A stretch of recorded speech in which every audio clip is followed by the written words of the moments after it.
Ini yang membuat kita harus waspada. Ya akhi, ini berat, tapi siapa yang bisa menjaga lisannya, dia akan istiqamah. Tinggal kita mau ngomong mikir dulu, baik enggak? Pikir sebentar, 1 detik, 2 detik. Kalau enggak baik kita gatal pingin cerita, enggak usah cerita, diam aja. Ada orang sebutin si fulan, kita tahu dia buruk, kita mau komentar nih. Mikir meskipun 2 detik. Saya komentari enggak ya? Perlu enggak? Enggak perlu, enggak usah. Segera tetap menyebarkan, dan dia tahu hadisnya palsu, tetap dia sebarkan, maka dia adalah salah satu dari para pendusta. Wa yaumal qiyamati taral ladzina kadzabu 'ala Allahi wujuhuhum muswaddah. Dan pada hari kiamat kelak engkau akan melihat orang-orang yang berdosa atas nama Allah, wajah mereka menghitam. Jibril Radio, 24 jam nonstop dengerin kajian tanpa ribet. Dan kejujuran merupakan sifat yang mulia. Allah berfirman, ya ayyuhalladzina amanu taqullaha wa kunu ma'as shadiqin. Wahai orang yang beriman, bertakwalah kepada Allah dan hendaknya kalian bersama orang-orang yang jujur. Hendaknya kalian gabung dalam rombongan orang-orang yang jujur dan jangan gabung dengan rombongan orang-orang yang pendusta. Karenanya Allah Subhanahu wa taala banyak mensifati para nabi dengan siddiq, yaitu jujur. Seperti firman Allah Subhanahu wa taala, "Wadhkur fil kitabi Ibrahim innahu kana siddiqan nabiyya." Dan sebutkanlah dalam Al-Quran tentang kisah Nabi Ibrahim alaihissalam, innahu kana siddiqan nabiyya, sungguhnya dia adalah nabi yang jujur ya. Seperti juga Nabi Ismail, wadhkur fil kitabi Ismail innahu kana sadiqal wa'di wa kana rasulan nabiyya. Dan sebutlah tentang kisah Nabi Ismail alaihissalam, sungguhnya dia adalah seorang yang jujur tentang janjinya dan dia adalah seorang rasul dan nabi. Jadi sifat jujur adalah sifat orang-orang yang mulia. Namun pada bab berikut ini kita akan bahas tentang bahwasanya seseorang boleh berdusta jika dalam kondisi darurat. Boleh berdusta dalam kondisi darurat. Oleh karenanya bab berikutnya judulnya bab bayanu ma yajuzu minal kadzib. Bab tentang dusta yang diperbolehkan, tentang dusta yang diperbolehkan. Saya bacakan perkataan Imam Nawawi rahimahullahu taala, "I'lam, ketahuilah, annal kadhiba wa in kana asluhu muharraman fayajuzu fi ba'dil ahwal." Ketahuilah bahwasanya dusta itu meskipun hukum asalnya adalah haram, namun dia diperbolehkan dalam beberapa kondisi. Bisyurutin qad awdahtuha fi kitabil azkar, dengan syarat-syarat yang telah aku jelaskan dalam kitabku Al-Azkar. Imam Nawawi punya buku judulnya Al-Azkar selain Riyadhus Shalihin. Dan dalam kitab tersebut beliau menjelaskan tentang syarat-syarat dibolehkannya dusta. Kemudian beliau ringkaskan, kata beliau, wa mukhtasaru dzalik, adapun ringkasan syarat-syarat dibolehkannya dusta adalah sebagai berikut. Annal kalama wasilatun ilal maqasid. Ketahuilah bahwasanya pembicaraan itu adalah sarana untuk mencapai tujuan. Fa kullu maqsudin mahmudin yumkinu tahsiluhu bi ghairil kadhib yahrumul kadhibu fihi. Maka semua tujuan baik yang bisa didapatkan tanpa melalui dusta, maka dusta hukumnya haram. Semua perbuatan baik atau tujuan baik yang bisa diperoleh tanpa dusta, maka dusta adalah haram. Wa illam yumkin tahsiluhu illa bil kadhib jazal kadhib. Adapun jika perkara baik tersebut tidak mungkin diperoleh kecuali dengan dusta, maka boleh dusta. Thumma in kana tahsilu dzalikal maqsud mubahan kana al kadhibu mubahan.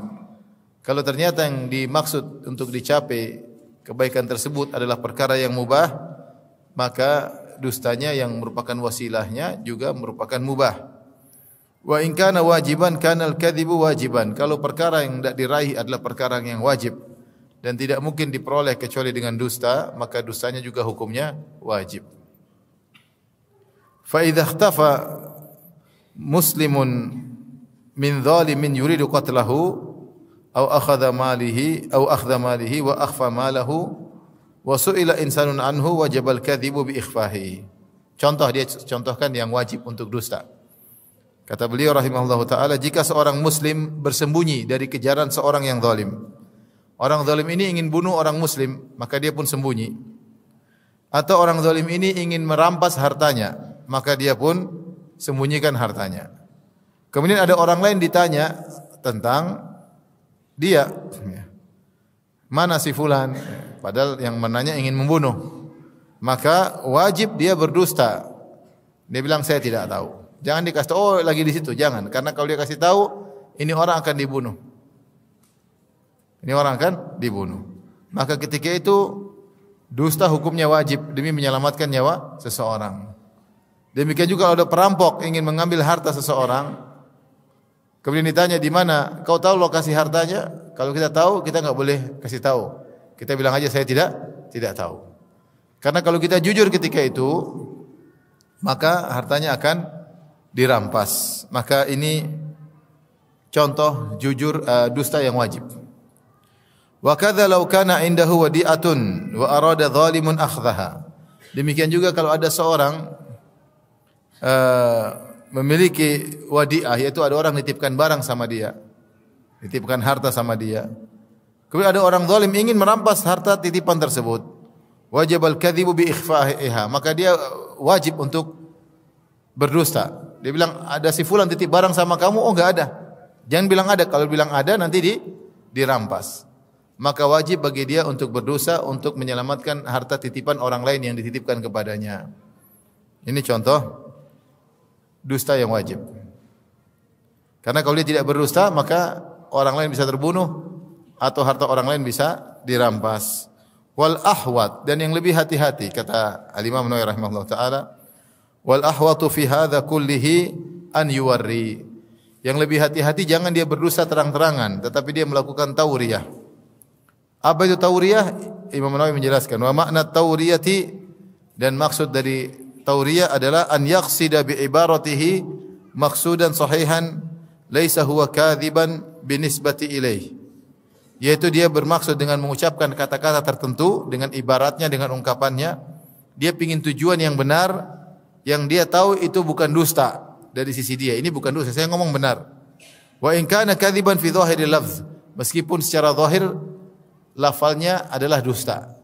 Lafalnya adalah dusta zahirnya, atau yang dipahami oleh pendengar adalah apa? Dusta. Tapi dia tahu yang dia ucapkan tidak dusta. Contohnya ada orang mengatakan, ada orang mau rampas uang dia. Dia bilang saya enggak ada uang. Enggak ada uang sama sekali. Saya enggak punya uang sama sekali. Dia tunjukkan ke kantongnya memang enggak ada uang, tapi ATM-nya banyak ya. Contoh. Ini enggak apa-apa. Orang yang mendengar memahami dia enggak punya uang sama sekali. Ya, padahal dia punya uang, atau dia taruh di kantong belakang, dia bilang enggak ada, enggak ada. Enggak ada. Ternyata uangnya di mana? Di kantong belakang ya. Boleh, bahkan wajib kalau dia ingin hartanya selamat daripada dirampas oleh orang. Nah, dia mengatakan tidak ada uang di sini, itu namanya tauriyah. Artinya dia mengucapkan perkataan yang benar, tetapi dipahami berbeda oleh yang mendengar. Dan dia sengaja agar yang mendengar salah paham, dia sengaja. Tapi ucapan dia itu benar. Kata Syekh Utsaimin, kata Imam Nawawi rahimahullah taala, kalau bisa tauriyah itu lebih baik. Tapi kalau dusta juga enggak apa-apa. Ada uang sini, oh enggak ada. Padahal ada, enggak apa-apa. Tapi kalau dia bisa tauriyah itu lebih baik, lebih hati-hati. Ya. Wa in kana kadziban fi dhahiril lafzi wa binisbati ila ma yafhamuhu al-mukhatab. Meskipun secara tauriyah itu secara lafal dia adalah dusta, dan juga yang dipahami oleh pendengar juga salah paham, dusta. Kalau pendengar tahu, oh itu berarti dia tahu itu dusta. Intinya pendengar salah paham. Walau taraka tauriyata wa atlaqa ibarat al-kadzib falaysa biharam fi hadzal hal. Kalaupun dia tidak melakukan tauriyah dan dia jelas-jelas berdusta, maka pun tidak mengapa. Ini Imam Nawawi ngajarin gimana cara dusta ya. Jadi saya ingatkan ikhwan dan akhwat yang rahmatullah, hukum asal seorang apa? Jujur. Dia tidak boleh sedikit-sedikit berdusta. Kalau sedikit-sedikit berdusta maka dia akan tercela. Akhirnya orang tidak percaya sama dia. Dia ngomong ini pasti tauriyah ini. Apalagi istrinya tahu, suamiku memang begitu, selalu begitu. Sehingga dia menjadi orang yang tidak dipercayai lagi. Maka seorang mukmin tidak melakukan ini kecuali darurat. Kecuali apa? Darurat. Bukan kebiasaan untuk dusta-dusta. Karena hukum asal dusta adalah haram. Dia hanya boleh dilakukan dosa tersebut ketika tujuan tidak mungkin untuk tercapai. Bahkan kedustaan tersebut bisa jadi wajib jika dalam rangka untuk menyelamatkan nyawa seseorang dan dalam rangka untuk menyelamatkan harta seseorang, harta dia atau harta orang lain. Taib. Kemudian Imam Nawawi berkata, "Wastadalla al-ulama'u bi jawazil kadhib fi hadzal hal bi hadithi Ummi Kulthum radhiyallahu taala anha." Dan para ulama berdalil tentang bolehnya dusta dalam kondisi seperti ini dengan hadis Ummu Kulthum radhiyallahu anha, anna sami'at Rasulullah sallallahu alaihi wasallam yaqul, sungguhnya dia mendengar Rasulullah sallallahu bersabda, "Laisal kadzdzabul ladzi yuslihu bainan nas." Bukanlah seorang pendusta adalah orang yang mendamaikan di antara orang-orang yang bertikai. Fayanmi khairan aw yaqulu khairan, maka dia memberi isyarat kebaikan atau dia mengucapkan kebaikan.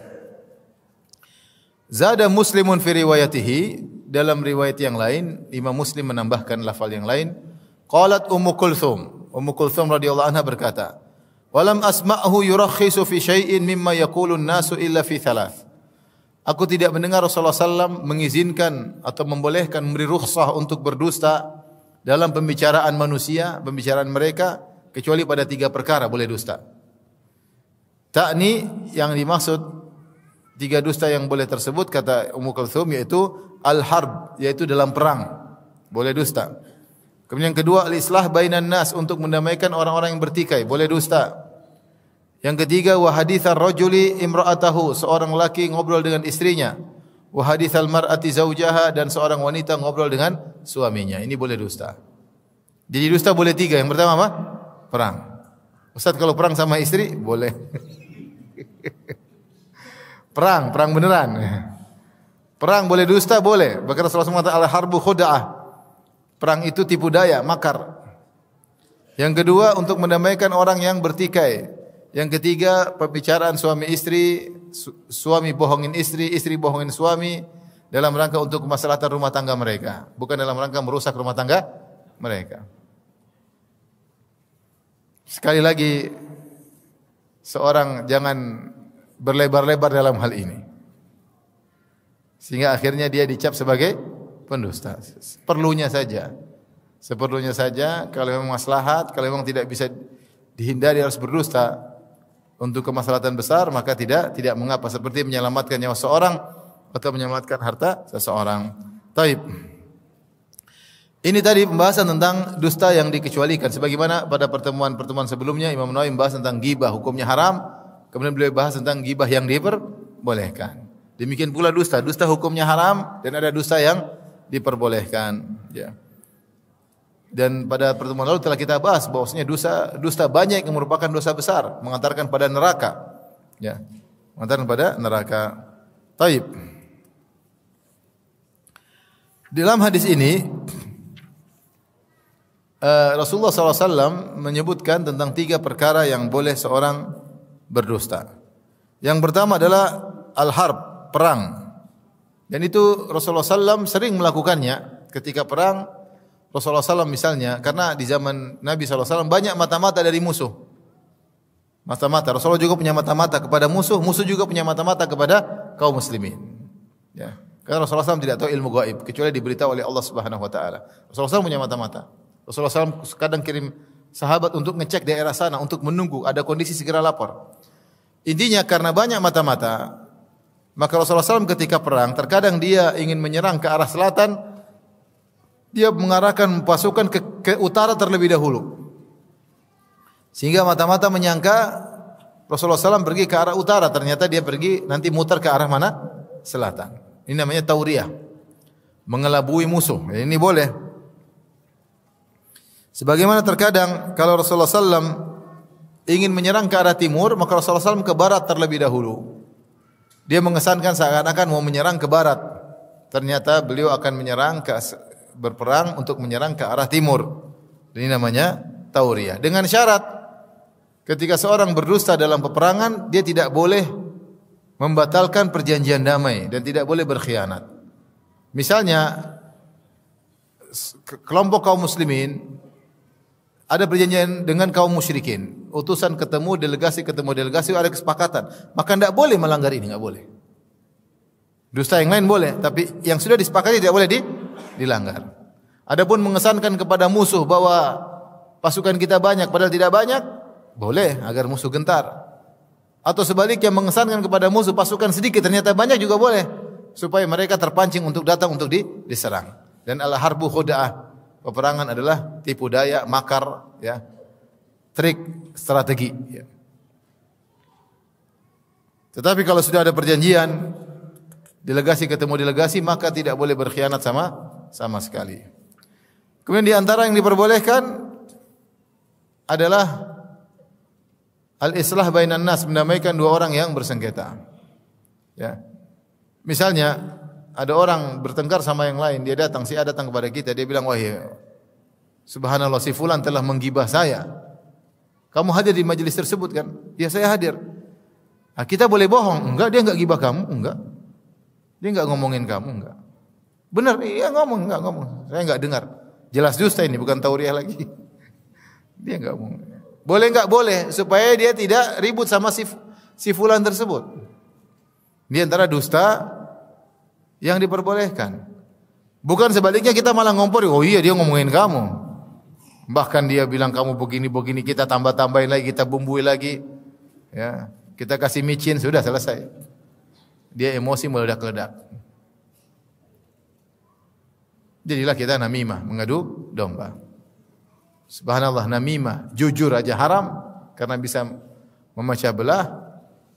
Ini dusta untuk mendamaikan boleh. Dan ini bukan dusta, tidak jadi masalah. Saya pernah dengar seorang syekh ceramah, dia ingin mendamaikan dua orang yang bersengketa. Sudah lama mereka bertikai, padahal dulu teman baik. Entah ada kerabat atau tidak, saya lupa. Intinya syekh ini kemudian dia berusaha mendamaikan, maka dia niat benar, dia datang kepada misalnya si A dan si B. Datang kepada si A. Dia bilang, "Wahai A, si B pingin sekali ketemu kamu. Udah lama dia pingin ketemu kamu." Si A heran, yang benar. Iya, dia pingin ketemu kamu. Si A bilang, "Kamu dusta ya, pingin damaikan?" "Enggak." Jadi udah ketahuan sejak awal. "Kamu bohongin ya, bohongin, pingin damaikan?" "Enggak." "Sumpah demi Allah." Repot ya. Kamu dusta mau damaikan saya dengan dia kan? Repot. Baru pertama sudah ketahuan. Jadi dia bilang, "Kamu bohong ya, pingin damaikan saya dengan dia?" "Enggak." "Sumpah demi Allah." Mau tidak mau dia sumpah. Dia bilang apa? Demi Allah. Akhirnya mereka damai, padahal bohong. Dia bilang, si B pingin diundang kamu. Dia ketemu lah, tapi dia bohong. Akhirnya dia gelisah, dia pun tanya kepada Syekh bin Baz rahimahullah ta'ala.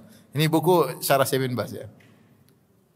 Maka ini saya cerita dengar langsung dari Syekh tersebut. Saya pun tanya Syekh bin Baz rahimahullah. Saya terpaksa bilang bersumpah demi Allah padahal saya dusta. Jadi saya dusta, sumpahnya pun dusta, double dustanya. Kalau dia jujur selesai sudah, enggak akan bertemu dua orang ini. Dan dia berhasil mendamaikan kedua orang tersebut. Syekh bin Baz mengatakan tidak apa-apa. Tidak apa-apa, ini dusta yang dibolehkan. Kalaupun dia sumpah lagi, dusta lagi enggak apa-apa. Minta sumpah lagi enggak ada masalah. Nah ini kalau seorang tahu ada dua kawan yang dulu bertengkar dan dia ingin mendamaikan, dia boleh berdusta, tapi dia harus pintar. Dalam berdusta harus pintar. Jangan sampai ketahuan. Kalau ketahuan rencana buyar semuanya. Jadi kalau ada hal yang bisa menimbulkan keributan antara si A dan si B, antara kawan yang satu kawan yang lain, kita jangan jujur-jujur banget. Kita sembunyikan. Tidak semua yang kita dengar kita ceritakan. Kalau bisa kita sampaikan dengan narasi yang baik sehingga dia tidak tersinggung. Oh iya benar, kalau saya dengar, oh maksud dia bukan begitu, maksudnya begini mungkin. Kita meskipun dalam narasi tersebut ada dosa-dosa sedikit, tidak apa-apa. Karena kita ingin mendamaikan orang yang bertikai. Tidak ada masalah. Karena persatuan sangat tinggi kedudukannya di sisi Allah Subhanahu wa taala. Taib yang ketiga dusta yang diperbolehkan adalah istri dengan suami. Nah, ini hati-hati ini. Jangan sampai terlalu dilebar-lebarkan ya. Intinya dusta yang antara suami dan istri tidak boleh menjatuhkan hak suami atau hak istri, enggak boleh. Jangan sampai dia dusta kemudian dia menjatuhkan hak suami atau hak istri. Atau dia mengambil hak suami atau hak istri. Enggak boleh. Ya. Misalnya istrinya ngambil duit suami kemudian dia belikan macam-macam. Suami tanya, "Uang tadi buat apa?" Daripada suami marah, saya bilang buat bersedekah. Enggak boleh. Ini enggak boleh seperti ini karena dia telah mengambil hak apa? Suami. Uang itu milik suami, enggak boleh. Bukan dusta begini yang dibolehkan, bukan. Ya. Tapi dusta yang sekedar menyembuhkan cinta kasih dan mencegah adanya pertikaian dengan syarat tidak mengorbankan hak salah seorang dari pasangan, kedua pasangan. Tidak boleh. Ya. Dan banyak contoh-contohnya yang akhirnya ketahuan. Banyak ya. Oleh karenanya seseorang berusaha untuk tidak berdusta kecuali benar-benar perlu ya. Terutama misalnya maslahatnya besar. Suami istri kalau bisa tidak berdusta itu lebih baik. Kalau dia muji istrinya benar dari hatinya tulus bukan gombal. Tapi kalau memang dia harus bergombal tidak jadi masalah ya. Tidak jadi masalah. Engkau wanita yang paling aku cintai misalnya. Engkau adalah wanita tercantik yang pernah aku lihat. Gombal jelas. Tapi tidak apa-apa, dia senang-senang aja kok. Dia senang-senang juga digombalin, tidak masalah. Kalau dia masak makanan, bilang Masya Allah masakannya apa? Enak ya. Saya tidak pernah merasakan makanan seenak ini. Terus kata istrinya, ini kiriman dari tetangga.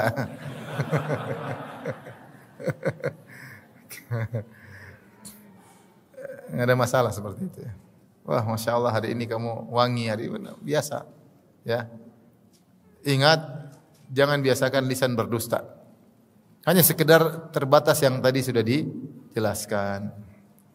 Wallahu a'lam bissawab. Baik, kita masuk pada bab berikutnya. Bab al-hathu ala tathabbut fima yaquluhu wa yahkih. Ini juga masih terkait dengan adab lisan. Bab tentang motivasi agar cross check terhadap apa yang mau dia ucapkan dan apa yang dia hikayatkan, apa yang dia kabarkan.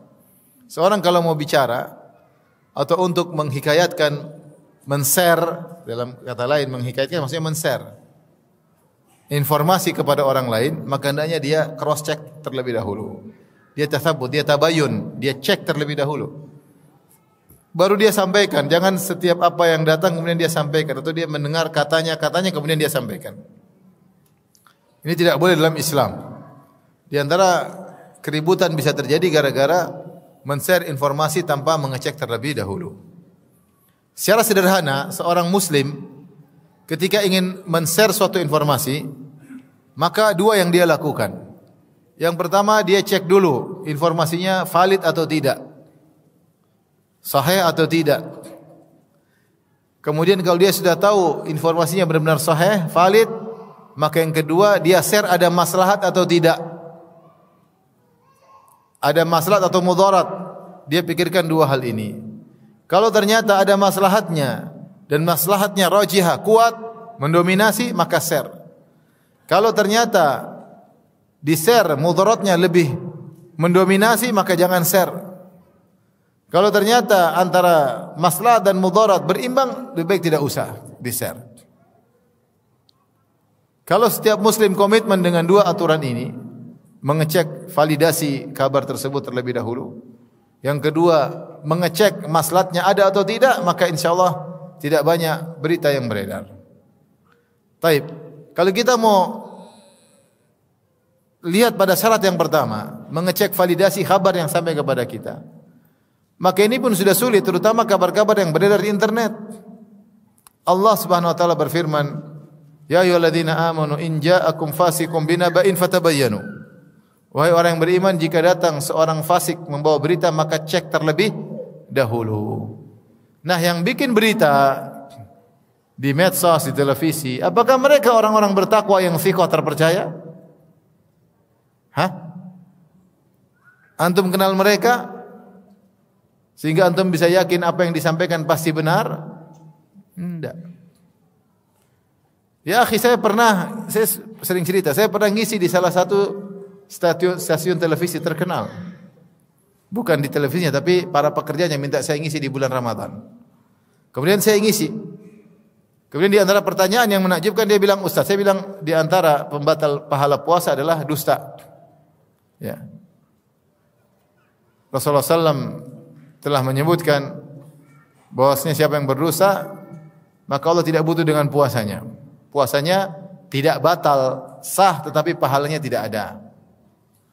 Maka ada seorang bertanya, "Ustaz, kita di bulan Ramadan disuruh oleh direksi untuk bikin berita-berita dusta, tidak sesuai dengan kenyataan, berita-berita pesanan. Namanya pesanan, bayar bikin berita. Yang kita tahu berita tersebut tidak benar. Bulan Ramadan, apakah direksi saja yang batal pahalanya atau kita juga?" Dia tanya begitu. Saya bilang semuanya batal pahala puasanya. Karena bekerja sama dalam al-itsmi wal udwan. Bekerja sama dalam dosa dan permusuhan. Jadi mana jaminan kita bahwasanya berita yang sampai kepada kita semuanya benar? Banyak berita-berita pesanan untuk manfaat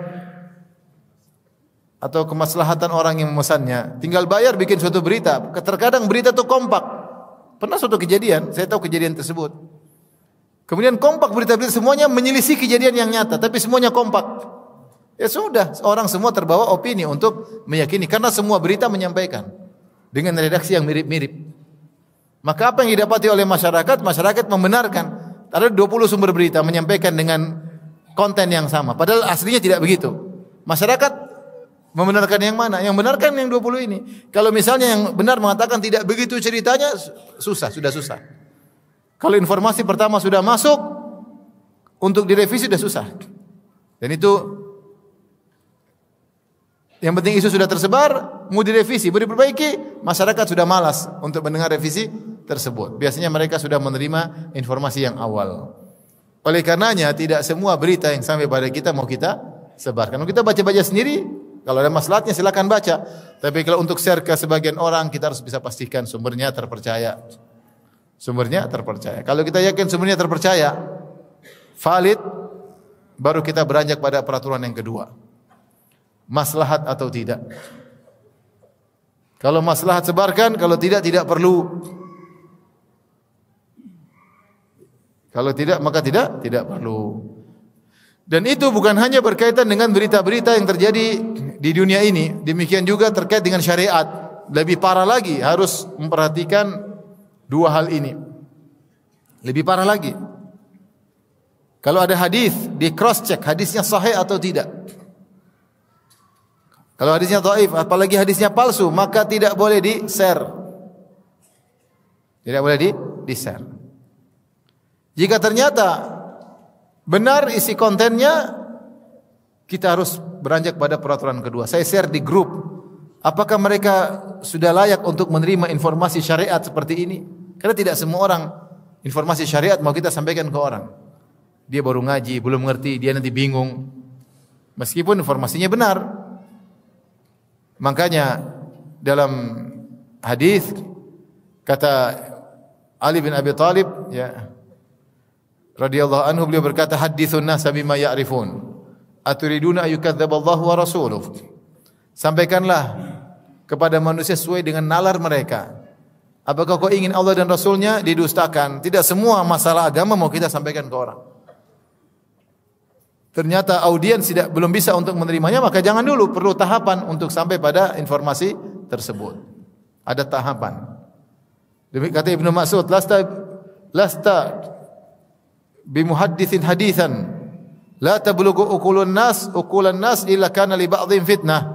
Tidaklah engkau menyampaikan satu hadis yang tidak sampai pada nalar manusia, nalar masyarakat, maka akan menjadikan fitnah pada sebagian orang. Akan menjadikan fitnah bagi sebagian orang. Bahkan jangankan informasi dunia, bahkan informasi syariat itu pun harus dilihat-lihat orang bisa ngerti atau tidak. Makanya ketika Rasulullah SAW mengabarkan kepada Muadz bin Jabal, siapa yang meninggal tidak berbuat syirik sama sekali, Allah tidak akan mengazabnya dan Allah akan masukkan dia ke dalam surga. Maka Muadz bin Jabal berkata, "Afala ubashirun nas?" Tidakkah aku sampaikan kabar gembira ini kepada orang-orang? Kata Nabi, "La tubashirhum." Jangan kau sampaikan kepada mereka. Fayattakilu, nanti mereka bersandar kepada tauhid mereka. Nabi saja melarang Muadz bin Jabal untuk menyampaikan serta-merta apa yang dia dengar, karena bisa jadi orang-orang tidak paham. Bahkan Nabi SAW menunda untuk membongkar Ka'bah dan dibangun sebagaimana qawaid Ibrahim, fondasi Ibrahim. Kenapa? Takut terjadi fitnah. Kata Nabi SAW ketika menjelaskan kenapa Ka'bah di zaman Quraisy tidak full. Ka'bah itu kan harusnya full sampai di Hijar yang beda. Orang bilang Hijar Ismail, namanya Hijar. Harusnya Ka'bah sampai situ. Ka'bah dahulu bukan kotak. Ka'bah itu seperti huruf dal besar. Seperti huruf dal besar. Makanya yang disentuh itu cuma Rukun Yamani sama Hajar Aswad, karena itu yang sudut sesungguhnya.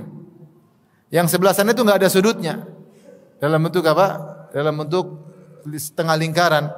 Jadi Ka'bah hukum asalnya berbentuk huruf dal sesuai dengan pondasi Nabi Ibrahim.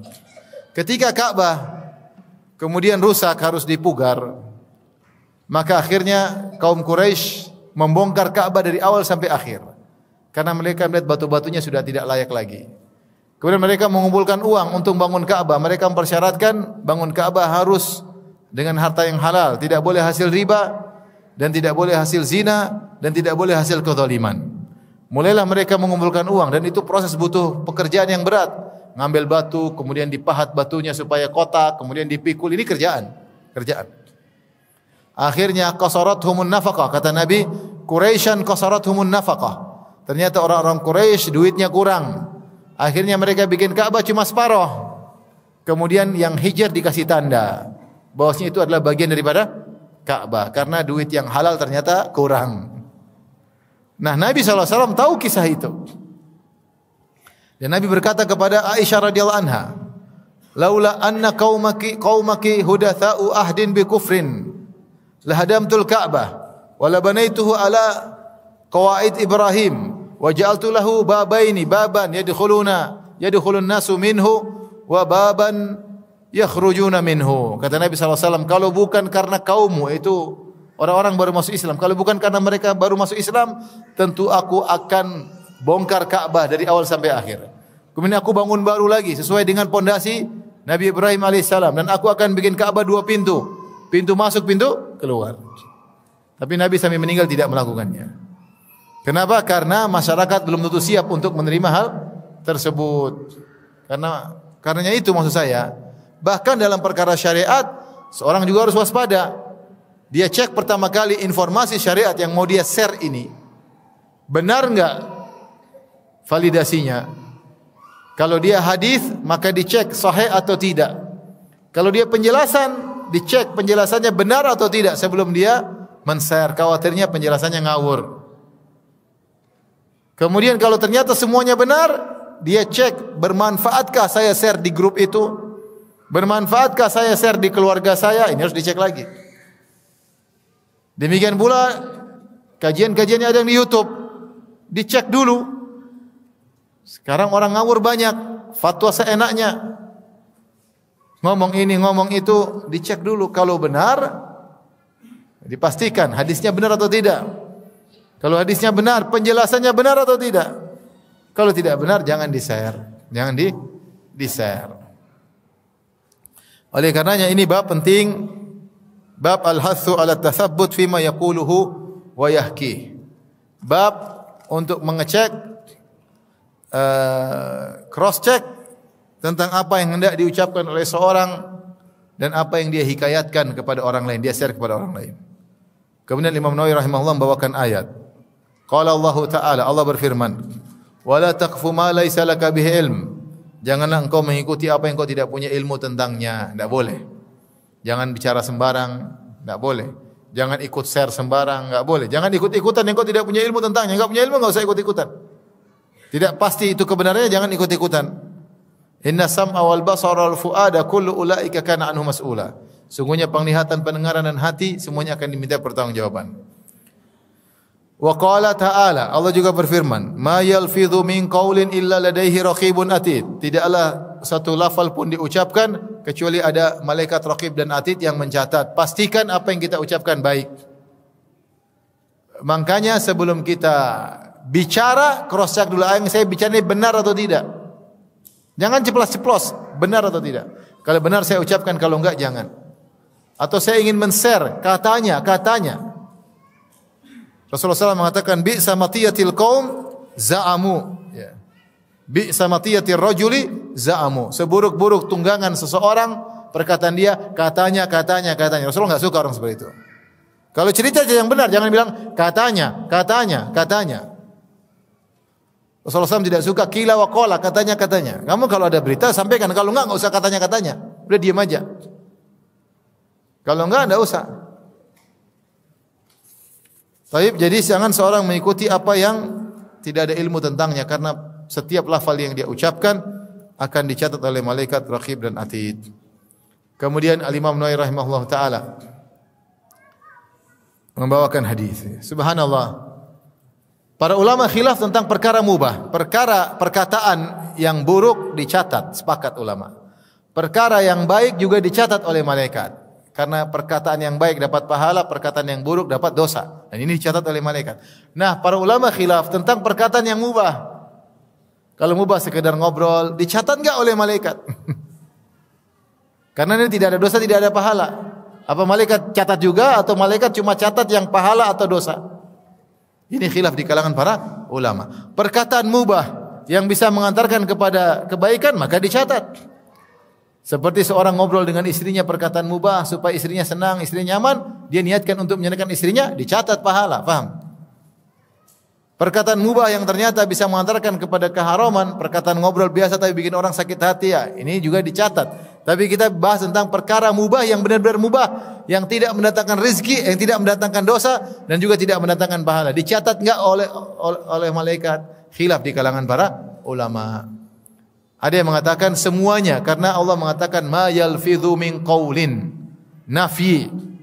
Dalam konteks penafian dan nakirah. Ya, tidak ada satu pun yang diucapkan kecuali dicatat. Berarti semuanya dicatat. Sampai disebutkan oleh Imam Ahmad ketika sakit. Imam Ahmad atau ulama yang lain, ketika sakit kemudian mengeluh, dia merintih, maka dikatakan kepadanya malaikat mencatat semuanya, maka dia hentikan rintihannya. Dia tidak mau dalam catatan amalnya ada tulisan rintihan. Padahal itu boleh. Orang sakit merintih boleh enggak? Bukan merintih protes kepada takdir Allah, memang sakit. Boleh. Enggak ada masalah. Tapi dia tidak ingin catatan amalnya diisi dengan apa? Rintihan-rintihan tersebut. Ini membuat kita harus waspada. Ya akhi, ini berat, tapi siapa yang bisa menjaga lisannya, dia akan istiqamah. Tinggal kita mau ngomong mikir dulu. Baik enggak? Pikir sebentar, 1 detik, 2 detik. Kalau enggak baik kita gatal pengin cerita, enggak usah cerita, diam aja. Ada orang sebutin si fulan, kita tahu dia buruk, kita mau komentar nih. Mikir meskipun 2 detik. Saya komentari enggak ya? Perlu enggak? Enggak perlu, enggak usah. Kita akan bahagia dengan cara seperti itu. Cuma kita enggak mau ngerjain. Kita mau komentar dulu baru mikir belakangan. Kita bicara dulu baru mikir belakangan. Seandainya kita mau bicara atau mau komentari, kita pikir terlebih dahulu. Baik atau tidak, maka kita tidak akan banyak berbicara kecuali yang baik-baik saja. Taib. Kemudian Imam Nawawi rahimahullah membawakan hadis yang pertama. Wa an Abi Hurairah radhiyallahu taala anhu, dari Abu Hurairah radhiyallahu anhu, anna Nabi sallallahu alaihi wasallam qaal, bahwasanya Rasulullah sallallahu bersabda, kafa bil mar'i kadziban an yuhadditsa bi kulli ma sami'. Hadis riwayat Muslim. Cukuplah seorang dikatakan pendusta kalau dia menyampaikan semua yang dia dengar. Cukup seorang dikatakan pendusta kalau dia menyampaikan semua yang dia dengar. Kenapa demikian? Karena yang semua dia dengar tidak semuanya benar. Setiap ada berita masuk share, setiap ada berita masuk share, nah, berita yang masuk itu tidak pasti benar semua. Kalau dia tidak memfilter berita yang masuk pada dia share semuanya, pasti dia dusta. Pasti dia dusta meskipun tidak sengaja. Tapi dia dianggap berdusta karena dia ikut menyebarkan dusta. Dia ikut menyebarkan apa? Dusta.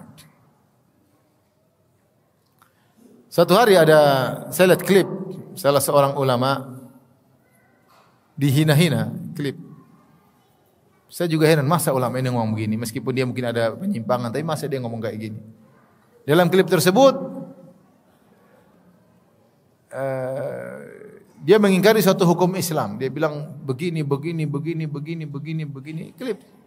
Kira-kira mungkin beberapa menit. Saya bilang, wah ini parah, ini orang bisa kafir kayak begini.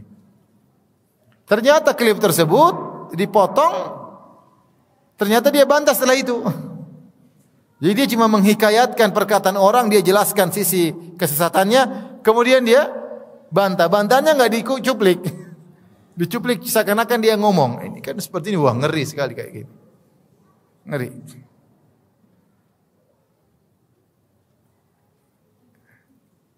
Dan zaman sekarang orang senang-senang aja, tidak tahu ada malaikat yang mencatat, tidak tahu ada hisab.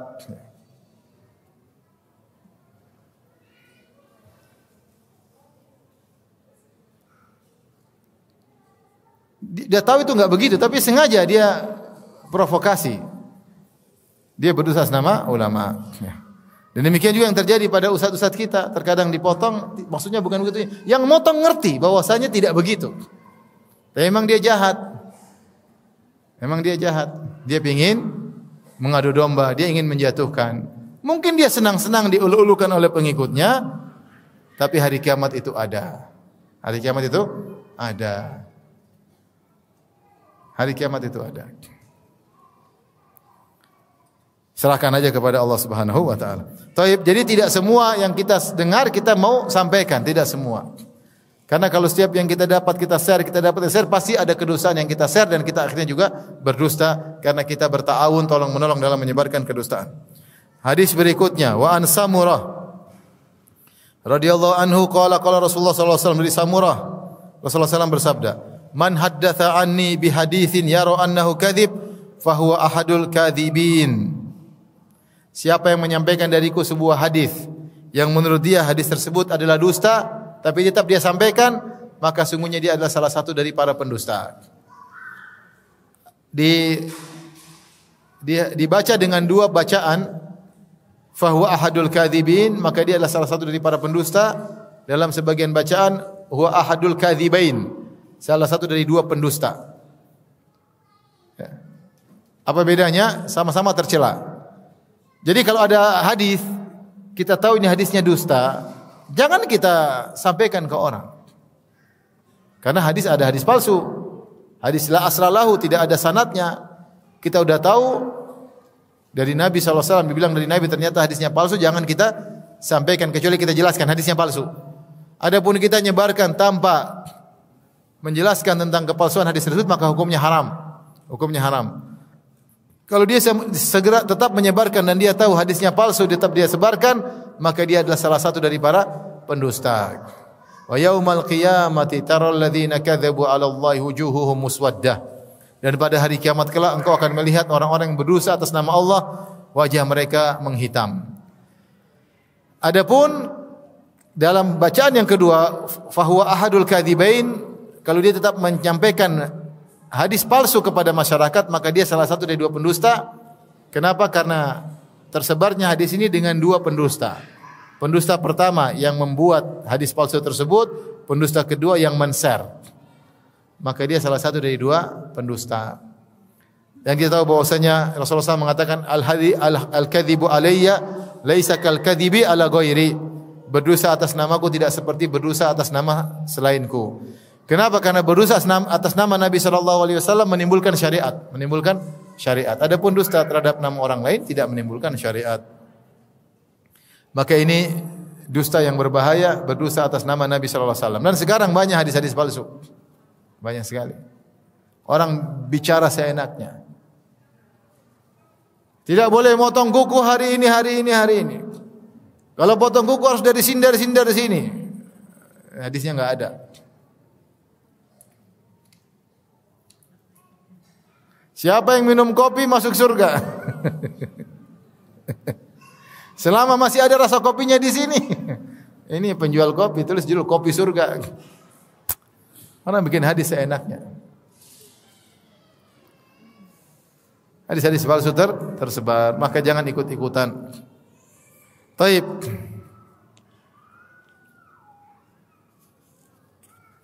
Kalau ada yang bilang siapa yang makan gudeg Jogja masuk surga, ini pasti pendustanya orang Jogja.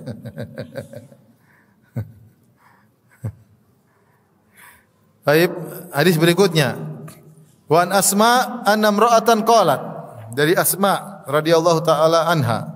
Dia berkata, ada seorang wanita berkata, "Ya Rasulullah, inna li dharratan fahal alayya junahun in tashabba'tu min zawji ghairal ladzi yu'tini." Kata dia, ini cerita tentang seorang wanita dengan madunya. Disebut dharrah. Dharratuha. Bahasa Arab dharrah itu yang bikin mudarat. Jadi saling apa? Saling cemburu-cemburuan, saling seperti itulah. Yang satu kehadiran yang satu menyakiti hati yang lain. Yang itu di antara lika-liku wanita yang dimadu ya. Dia cemburu dengan madunya, itu biasa ya. Entah madu tua, entah madu muda ya. Tapi di balik itu tentu banyak kemaslahatan. Baik. Sekarang seorang wanita ini ingin membuat madunya cemburu. Maka dia bertanya kepada Rasulullah, "Ya Rasulullah, apakah tidak mengapa bagi saya jika saya pura-pura menyampaikan suami saya berikan ini kepadaku, berikan itu kepadaku, padahal suamiku tidak memberikan kepadaku? Boleh enggak?" Kata Nabi sallallahu alaihi wasallam, "Al-mutasyabbi' bima lam yu'ta kalabisi thawbai zur." Seorang yang bergaya, berhias dengan apa yang tidak diberikan kepadanya, maka dia seperti memakai dua pakaian kedustaan. Seperti dia memakai dua pakaian dusta. Jadi misalnya dua wanita ini, si A dan si B. Kemudian si B, istri muda, ingin bikin jengkel istri pertama. Kemudian dia bikin status, "Alhamdulillah suamiku belikan aku apa? Belikan aku gelang 1 kilo." Ternyata enggak ada. Ternyata ada gelangnya tapi dia beli sendiri. Seakan-akan suaminya yang belikan, sehingga buat madunya apa? Naik pitam ya. Sumbunya menyala ya. Kepalanya keluar asap. Maka dia ngamuk-ngamuk sama suaminya. Ini boleh enggak? Enggak boleh. Jangankan sama madunya, sama orang lain aja enggak boleh. Apalagi sama madunya. Dia bikin status, bosnya suamiku membelikan aku kalung. Ternyata enggak ada. Ternyata dia utang. Supaya apa? Orang muji dia, supaya orang melihat seakan-akan dia disayang oleh suaminya. Ini tidak boleh seperti ini. Ini memakai dua pakaian dusta, enggak boleh. Enggak boleh. Seorang wanita misalnya, dia dimadu, kemudian dia mengesankan kayaknya suaminya masih sayang sama dia, kemudian dia bikin status, "Suamiku sangat sayang kepadaku begini." Padahal dusta. Boleh enggak? Enggak boleh.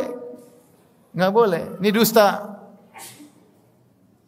Padahal suaminya ngomelin dia. Enggak boleh. Jadi dusta enggak boleh. Bergaya dengan sesuatu yang tidak dimiliki oleh seorang seakan dia pakai dua baju kedustaan. Ini bukan berlaku cuma di sini saja masalah suami istri, dalam banyak hal. Contoh. Seseorang ketika ceramah, ini bicara dai. Kemudian dia mengesankan dia hafal Quran padahal tidak. Enggak boleh. Dia mengesankan dia hafal Quran ternyata tidak. Ini dusta. Atau dia mengesankan bahwasanya dia belajar kepada ulama tertentu sekian tahun ternyata tidak. Ini termasuk ini yang disebutkan, tidak boleh. Bergaya dengan apa yang dia tidak miliki. Atau dia mengesankan dia ahli tafsir padahal dia tidak tahu tafsir. Ini enggak boleh. Enggak boleh seorang bergaya dengan apa yang tidak dia miliki, enggak boleh. Jangan mengesankan dia lebih hebat daripada yang seharusnya. Enggak boleh. Benar banyak orang terpedaya, yang terpedaya orang bodoh. Tapi orang berilmu tahu dia pendusta. Ini yang terjadi di medan dakwah seperti ada sebagian dai yang mengesankan dia jagoan, yang tertipu orang bodoh-bodoh semua. Kita tahu ini pendusta besar, cuma ya bagaimana mau. Ya sudahlah, mudah-mudahan orang-orang diberi petunjuk oleh Allah Subhanahu wa taala. Maka tidak boleh seorang bergaya dengan apa yang tidak dia miliki. Syekh Utsaimin rahimahullahu taala Sebagaimana dijelaskan oleh Syekh Abdul Razak. Syekh Abdul Razak cerita waktu suatu hari Syekh Utsaimin rahimahullah taala datang ke kampus UIM, Universitas Islam Madinah, kemudian mengumpulkan mahasiswa-mahasiswa untuk beliau ceramah. Ketika beliau ceramah, yang moderatornya Syekh Abdul Razak. Syekh Abdul Razak berkata, telah datang kepada kita Al-Allamah. Al-Allamah itu artinya orang yang sangat alim. Muhammad bin Shalih Al-Utsaimin. Al-Allamah Muhammad bin Shalih Al-Utsaimin. Itu orang yang sangat alim, Syekh Muhammad bin Shalih Al-Utsaimin. Maka Syekh Utsaimin serta merta tegur, "Uskut, diam." Dia bilang, "Diam kamu." Dia enggak mau dipuji dengan pujian apa? Tersebut. Kalau kita tidak ragu Syekh Utsaimin Allamah, tapi mungkin dia merasa dia tidak pantas, tawadhu. Dia bilang, "Uskut, diam. Jangan ngomong begitu." Sementara sebagian orang ketika dipuji-puji maka dia senang, dia ketawa, farhan, bahagia. Sampai ada orang muji-muji, ada yang tegur. Jadi ada orang syekh dipuji-puji sama salah satu muridnya. Murid yang lain tegur, kata dia, "Jangan begitu, jangan puji saya seperti itu." Syekhnya bilang, "Biarin. Biarin dia puji." Dia ingin kebaikan, biarin. Makanya aneh kalau ada seorang kemudian dipuji-puji habis dan dia ketawa-ketawa senang. Bukan kebiasaan para salaf seperti itu. Engkau adalah wali, engkau adalah ini, engkau iya. Enggak, kalau masyayikh kita tidak seperti itu. Kita ini siapa? Jangan kita berhias yang bukan kita. Kecuali ada stempel dari Allah kita ini wali, mungkin kita ya saya wali. Itu pun kita tidak boleh sombong. Karena para sahabat yang sudah distempel masuk surga pun tidak sombong. Abu Bakar yang distempel masuk surga, Umar, Utsman, Ali tidak pernah sombong. Bahkan mereka tetap takut kepada Allah Subhanahu wa taala. Dan tidak pernah mereka berkoar-koar, "Saya telah dapat stempel masuk surga." Nabi ngomong berapa kali, tidak pernah sahabat diminang. Nah, kita yang stempel walinya belum ada turun dari langit, dibilang-bilang wali kita begitu apa? Bangganya. Jangan. Syekh Utsaimin rahimahullah, jangankan dibilang wali, dibilang al-allamah, orang yang alim, dia tidak mau. Dia bilang, "Uskut, diam engkau." Maka tidak boleh seorang berhias dengan apa yang tidak dia miliki. Demikian juga kalau ada orang, ibu-ibu misalnya, yang sanjung ibu-ibu, kita tegur, "Jangan sanjung saya." Apalagi kalau sanjungnya berlebihan, tidak benar. "Oh, ibu ini Masya Allah, ibu ini dia sudah sedekah sekian, padahal tidak sekian." "Oh, enggak, itu bukan uang saya." Langsung tepis. "Itu uang saya cuma ngumpulin." Jangan bilang, "Oh iya, benar memang." Jangan nyaman dengan pujian apa? Orang. Sehingga kita berhias dengan apa yang tidak kita miliki. Maka dikatakan orang yang seperti ini memakai dua pakaian kedustaan. Kenapa? Pakaian dusta pertama adalah dia mendustai dirinya sendiri. Dia tahu dia dusta. Pakaian dusta kedua, dia berdusta kepada orang lain. Ini namanya riya plus dusta. Riya plus pengin dipuji dengan apa yang tidak dia miliki. Sifat orang-orang munafik. Wa yuhibbuna an yuhmadu bima lam yaf'alu. Mereka suka dipuji dengan apa yang tidak mereka kerjakan. Maka jangan seorang berhias dengan apa yang tidak dia miliki. Kalau dia bukan orang yang berilmu, jangan sok-sok menampakkan seakan-akan dia berilmu. Kalau dia tidak tahu, bilang saja wallahu a'lam. Jangan kemudian dia mengesankan dia tahu segalanya. Tapi mungkin sampai di sini saja yang bisa saya sampaikan. Tapi demikian saja kajian kita. Kurang lebih mohon maaf. Subhanakallah bihamdik asyhadu an la ilaha illa anta astaghfiruka wa atubu ilaik. Assalamualaikum warahmatullahi wabarakatuh. Jibril Radio 24 jam nonstop dengerin kajian tanpa ribet.